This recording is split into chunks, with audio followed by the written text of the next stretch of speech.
ഞാൻ സ്വാതിയാണ്.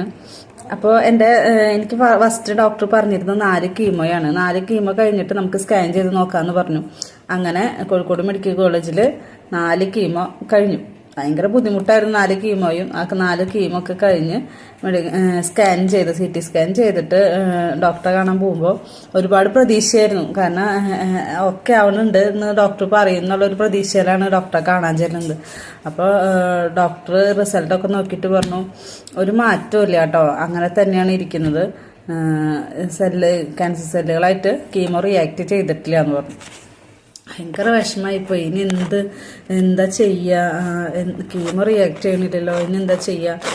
അപ്പോൾ ഞാൻ പറഞ്ഞല്ലോ, അതിന് മുന്നേ ഒരു സീനിയർ ഡോക്ടറും പറഞ്ഞിട്ടുണ്ടായിരുന്നു, എൻ്റെ ക്യാൻസർ സെല്ലുകൾ വളരെ റയർ ക്യാൻസറാണ് എനിക്ക്, അത് കീമോയും റേഡിയേഷനും ഒന്നും ഏൽക്കത്തില്ല, ഓപ്പറേഷനാണ് ഏറ്റവും അതിന് പറ്റിയ വഴി. പക്ഷെ ഓപ്പറേഷനും ചെയ്യാനും പറ്റാത്തൊരവസ്ഥയാണ്.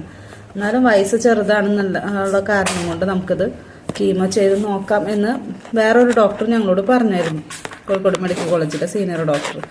അപ്പോൾ ഈ സാറും എന്നോട്, ഞാൻ കാണുന്ന സാറും, നമുക്ക് എന്തായാലും ഈ പ്രായം ചെറുതായ കാരണമാണ് ട്രീറ്റ്മെൻറ്റ് എടുത്ത് തുടങ്ങിയത്. അങ്ങനെ 4th സ്റ്റേജുമാണ്, ആൻജിയോസർക്കോമ 4th സ്റ്റേജ് എന്നാണ് പറഞ്ഞിരുന്നത്. അപ്പോൾ ഒന്നും ചെയ്യാനില്ല എന്ന് കണ്ടപ്പോൾ ഞങ്ങൾ അവിടെ നിന്ന് 5 കീമോ കംപ്ലീറ്റ് ചെയ്തിട്ട് കുറയാണ്ടായപ്പോൾ ഞങ്ങൾ RCCയിൽ പോയി. അവിടെ നിന്ന് ലെറ്റർ തന്നു, RCCയിൽ പോകാൻ ലെറ്റർ തന്നു. ഞങ്ങൾ RCCയിൽ പോയി. അവിടെ ചെല്ലുമ്പോൾ ഇഷ്ടം പോലെ ക്യാൻസർ രോഗികളാണ് അവിടെ.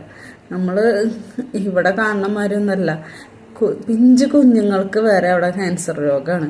അവരുടെ മൂക്കിക്കോടെയും വായക്കോടെയും ഒക്കെ ട്യൂബ് ഇട്ട് കാണുമ്പോൾ സഹിക്കത്തില്ല. മക്കളെ കാണുമ്പോൾ ഞാൻ ആ വശത്തേക്ക് നോക്കാറില്ല, കാരണം എനിക്ക് സഹിക്കാൻ പറ്റുന്നില്ലായിരുന്നില്ല.